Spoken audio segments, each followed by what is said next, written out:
안녕하세요. 문화공감 윤지영입니다.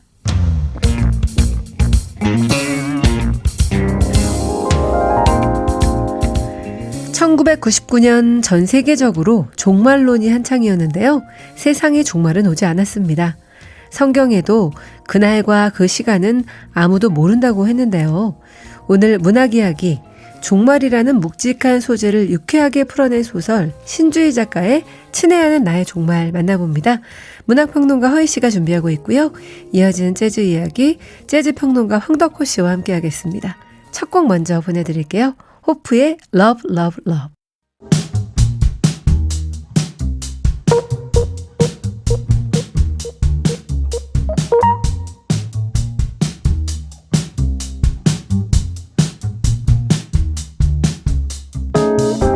라디오로 만나는 문화 읽기 KBS 라디오 문화 공감 윤지영 아나운서와 함께합니다.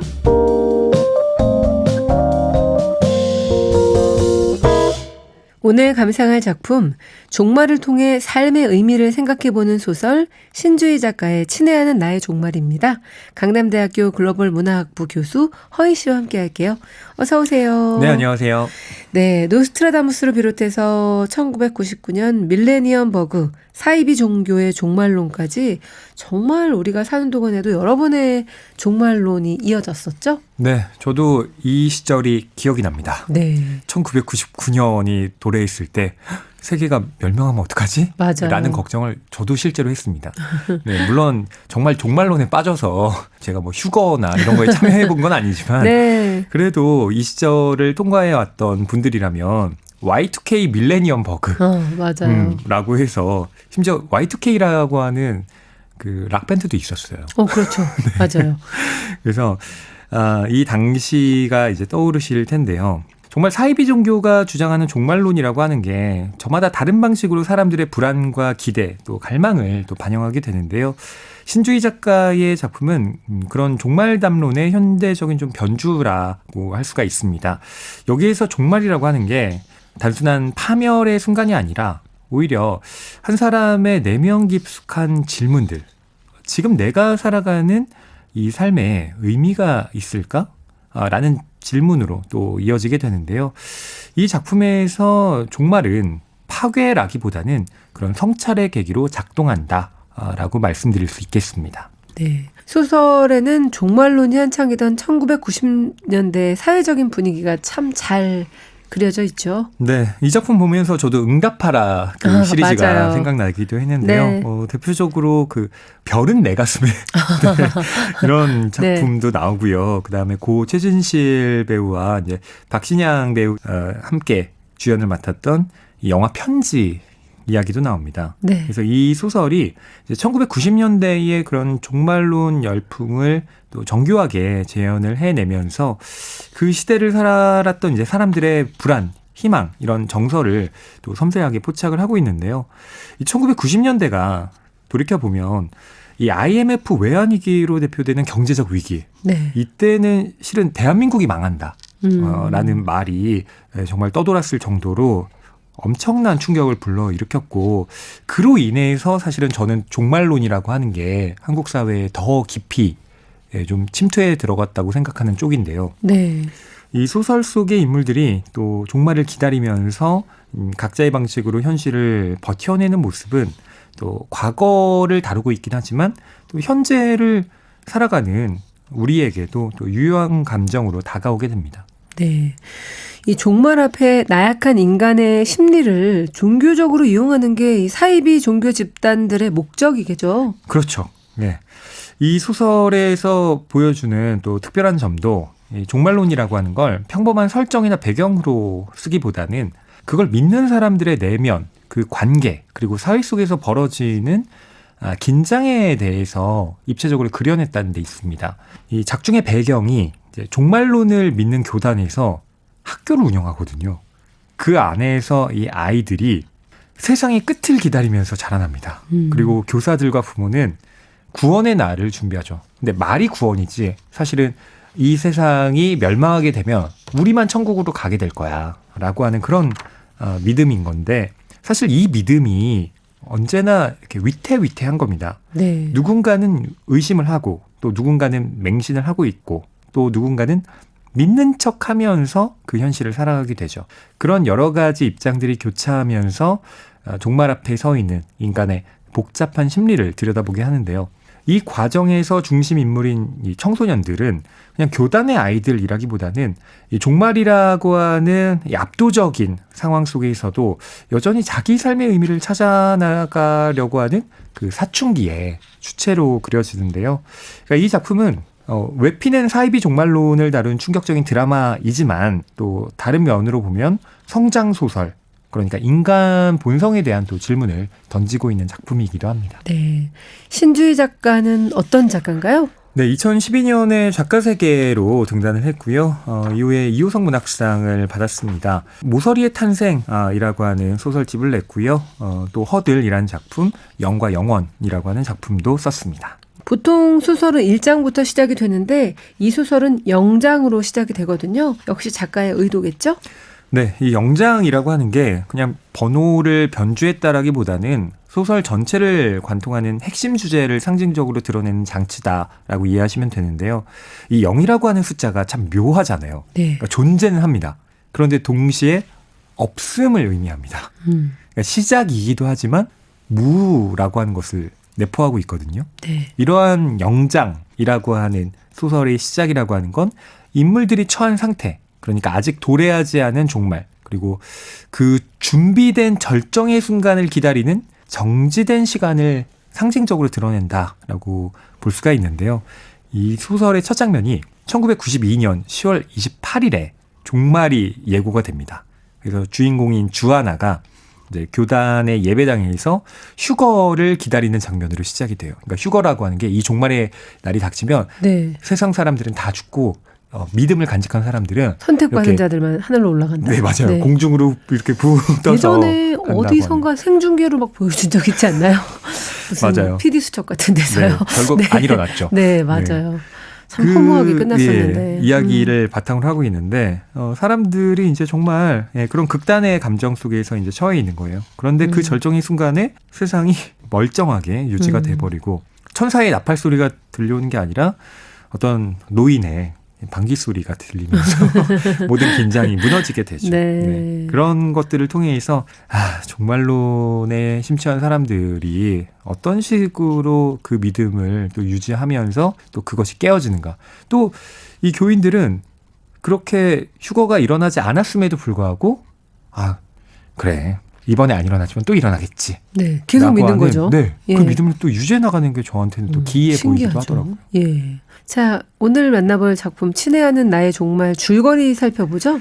네, 이 작품은 1990년대 종말론 종교 집단을 배경으로 그 신념을 따르는 사람들 또 그 자녀들의 삶을 그려낸 작품입니다. 주인공은 주하나 그리고 구영진인데요. 모두 종말을 믿는 교단에서 운영하는 학교에 다니면서 자랍니다. 세상의 끝이 이미 예정되어 있다라고 믿는 세계에서 이들이 하는 일은 성경을 암송하고요. 또 천국의 계급표를 외우면서 살아가는데 시간이 지나도 종말은 오지 않고 그 믿음에도 또 균열이 생기기 시작합니다. 믿음과 의심 또 순종과 저항 사이에서 주하나와 구영진이 또 각자의 방식으로 질문을 시작하게 되고 그 질문이 이들로 하여금 누군가의 종말이 아니라 나의 종말을 살아내야 한다라고 하는 그 전환을 가능하게 만드는 힘으로 작동하게 되죠. 이 작품은 바로 주하나와 구영진이 그러한 순간들을 맞닥뜨리는 이야기라고 볼 수 있습니다. 네. 첫 부분에 이제 1992년 심판의 날 장면이 나오는데 그 심각한 장면 속에서도 숨겨놓은 초코바를 먹는 인간의 모습에 웃음이 터지더라고요. 그렇죠. 저는 그 장면이 이 소설의 정서를 또 압축적으로 보여주는 대목이라고 생각이 드는데요. 네. 이때 주인공 주하나가 어린이거든요. 근데 어린이 입장에서 뭐 부모가 저렇게 그렇죠. 믿으니까 나도 저렇게 해야 되나? 또 난 싶기도 아직 하고. 가기 싫은데 당연히 그렇겠죠. 그렇죠. 예. 그리고 아직 아이인데 근데 배가 고파라고 해서 주머니 속에 초코바를 꺼내서 몰래 이제 한 입 베어 무는 장면인데요. 이게 겉보기에는 좀 유머스러하게 느껴질 수도 있는데 사실은 극단적인 종교적 분위기와 또 지극히 인간적인 욕망이 충돌하는 지점을 상징적으로 보여주고 있는 거거든요. 네. 그래서 인간이라고 하는 존재가 가진 육체성, 본능, 그리고 그 삶을 살아나가려고 하는 그 감각이 어떻게 믿음이라고 하는 것과 충돌하는가를 보여주는 겁니다. 네. 예.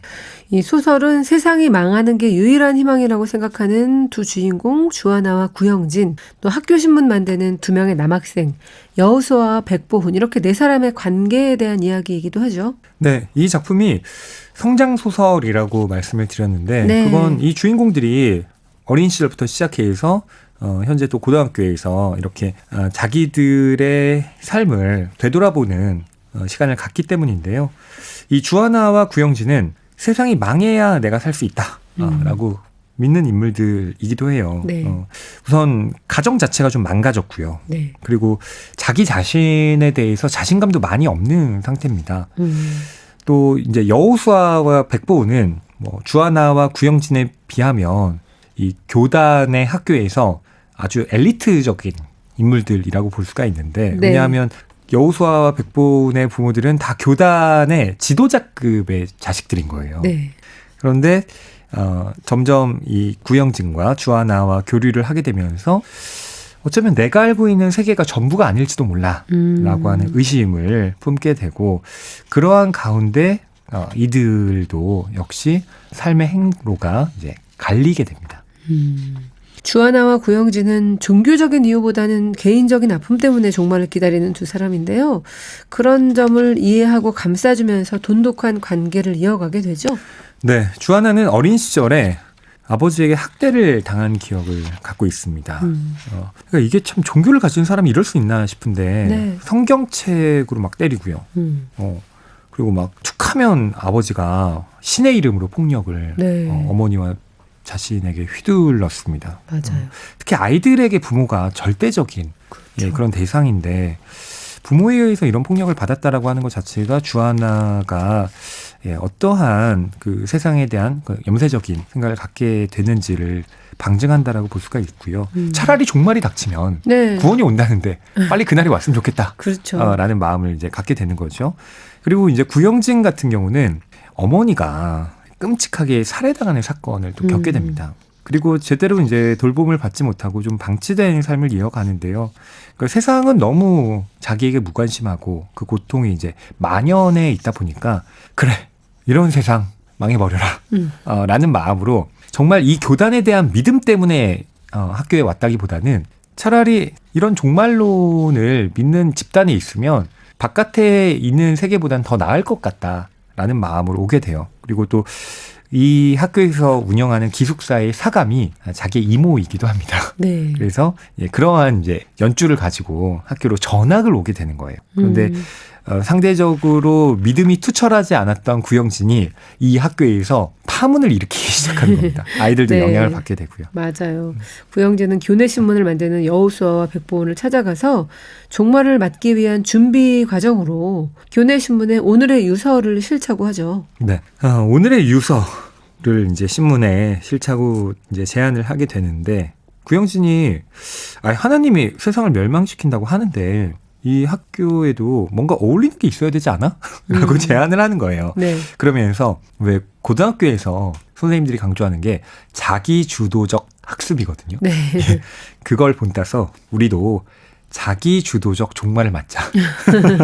이런 프로젝트를 제안하는 거예요. 그래서 이게 언뜻 보기에는 그러니까 믿음을 앞세운 제안처럼 들리지만 실제로는 이제 내면에 쌓여온 이제 분노와 절망 그리고 세상에 대한 그 작별 인사를 또렷하게 남겨보자라고 하는 그 구영진만의 저항, 고백이기도 한 겁니다. 그리고 이 제안이 유서이긴 한데 오히려 더 치열하게 삶을 기록하고자 하는 몸부림처럼 느껴지기도 해요.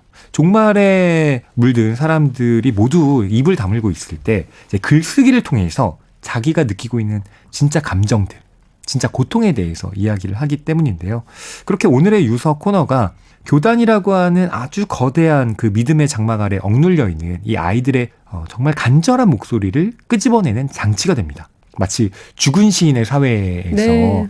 키팅 선생님이 나타나면서 이 학생들에게 이렇게 틀에 맞춰진 시스템 안에서만 살아가는 게 전부가 아니다라고 하는 걸 가르치잖아요. 네. 그리고 이 아이들이 연극을 또 준비하게 되면서 자기들의 또 꿈을 또 새롭게 꾸게 되는데 그것처럼 이 오늘의 유서도 작동을 하게 되는 거죠. 네 사람은 처음에는 잘 어우러지는 것 같지만 결국은 서로에 대한 오해로 멀어지게 되죠. 그러니까 겉으로는 이제 종말을 믿는 신앙 공동체의 이야기처럼 보이지만 실은 그 신앙 아래에 얽혀 있는 인간관계에 균열과 오해 그리고 감정의 복잡성을 파고드는 소설이다라고 말씀을 드렸는데요. 이 네 사람이 정말 사총사처럼 똘똘 뭉쳐 다니는데 또 세상이 그렇게 또 호락호락하지 않습니다. 그러니까 네. 성장이라고 하는 건 참 이게 아픈 진실인데 고통과 시련을 통해서만 또 사람의 크게 되거든요. 이 소설도 예외가 아닙니다. 예, 이들이 또 정말 참혹한 또 현실의 그 벽 앞에서 좌절하게 되는 모습이 그려지게 되는데요. 그건 또 스포일러기 때문에 제가 자세하게 말씀드리긴 어렵고 네. 이 장편 소설의 뒷부분을 읽어보시기를 추천드리겠습니다. 네. 나답게 살다가 나답게 종말하는 것, 나답게 산다는 건 어떻게 사는 것일까 그런 것에 대해서 생각해 보게 되는 소설인데요. 종말에 대한 이야기인 것 같지만 오히려 삶의 의미에 대해서 짚어보는 것 같아요. 바로 그렇습니다. 그러니까 우리가 언제 삶을 가장 간절하게 생각해 보게 되는가 돌이켜보면 물론 저는 아직 뭐 그런 순간을 맞아본 적은 없지만 언제나 사람들은 임종의 순간에 다다르면 네. 내가 이렇게 살 걸. 내가 좀 더 사랑하는 사람들에게 잘 대해줄 걸. 이렇게 후회한다고들 하잖아요. 네. 네, 뭐 그런 내용들이 책에도 많이 적혀 있는데요. 바로 그렇습니다. 그러니까 종말이 주요 소재이긴 한데 바로 그렇기 때문에 지금 우리의 삶을 어떤 방식으로 꾸려 나가야 하는가, 무엇을 내 삶의 중심에 둘까를 깊이 고민해 보게 되는 거예요. 그러니까 어쩌면 이 종말을 바란다라고 하는 것은 현실의 고통을 견디기 위해서 끝을 바라는 마음이지 신학적 구원에 대한 확신은 아니라는 생각이 듭니다. 여기에 나오는 주인공들은 끝을 기다리며 살아가는 대신에 또 차라리 나답게 사라지기를, 나답게 떠나기를 바라는 마음으로 그 시간을 견디게 되는데요. 이 소설이 이제 빛나게 되는 지점은 이 주인공들이 종말을 기다리는 와중에도 서로의 존재에 눈을 뜨고 감정도 나누고 글도 쓰고 또 말하지 못했던 진심을 하나둘씩 꺼내면서 점점 살아있는 사람으로 변해간다는 거예요. 그 이전에는 이들은 살아있긴 하지만 마치 죽은 사람들처럼 지냈거든요. 네, 굉장히 수동적인 존재였죠. 맞아요. 예. 그런데 이 네 사람이 함께 만나서 오늘의 유서를 쓰기 시작하면서 변모하게 되는 이 변화에 독자들이 조금 더 주목할 필요가 있어 보입니다. 왜 삶이 고달프거나 견딜 수 없을 때 네. 유서를 써보면 오히려 삶에 대한 희망이 생긴다고 하잖아요. 네, 그것과도 소설 저는 보면서. 일맥상통한다고 생각합니다. 네. 신주희 작가가 친애하는 나의 종말을 통해서 어떤 이야기를 하고 싶었을까요? 이런 메시지라고 생각합니다. 세상이 무너질지라도 내가 나로서 살아낸 날들은 무너지지 않는다. 라는 건데요. 이 작품이 종말을 파국의 사건이라기보다는 삶의 진정성을 되묻는 거울로 삼고 있습니다. 그러니까 어른들이 강요한 믿음이 아니라 자기가 선택한 언어와 태도로 그 하루를 살아내는 일. 그게 바로 신주희 작가가 말하는 나답게 사는 것이라는 생각을 하게 됐는데요. 그런 나날들 끝에 오는 것이 종말이라면 비록 세상이 무너져 내리더라도 그래도 그 삶은 헛되지 않는 거다. 라는 메시지를 담고 있다고 봅니다. 그러니까 이 작품은 그런 점에서 종말을 다룬 소설이라기보다는 삶을 묻는 소설이고 구원이라기보다는 존엄을 선택하는 이야기다 라고 정리할 수 있겠습니다. 네. 오늘은 종말을 통해 인간의 심리와 삶에 대한 의미를 짚어보는 소설 신주희 작가의 친애하는 나의 종말 만나봤습니다. 문학평론가 허희 씨였습니다. 고맙습니다. 감사합니다. 노래 이어드릴게요. 이하이의 홀로.